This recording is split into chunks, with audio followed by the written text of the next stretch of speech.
నియంతలను తరిమి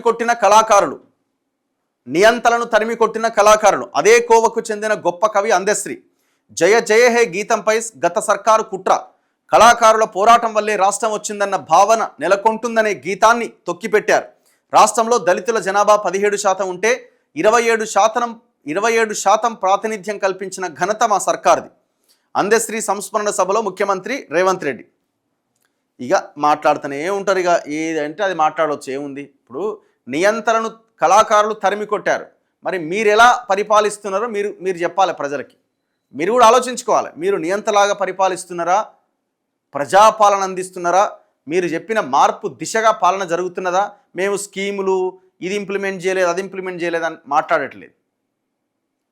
మేము ఈ స్కీముల గురించి మేము మాట్లాడతలేం. పరిపాలన ఏ రకంగా జరుగుతున్నది, ప్రజలని చైతన్యం చేసే దిశగా, ప్రజలను విజ్ఞానవంతులు చేసే దిశగా మీ పరిపాలన ఉన్నదా?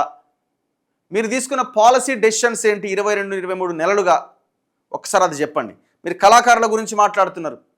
ఎస్, కళాకారులు ఇంకా ఉద్యోగాలు రాని కళాకారులు ఎంతోమంది ఉన్నారు. వాళ్ళకి ఏం చేయబోతున్నారు చెప్పండి. అండ్ దాంతోపాటుగా విద్య, వైద్యం మీరు కేటాయిస్తున్న బడ్జెట్ ఎంత చెప్పండి.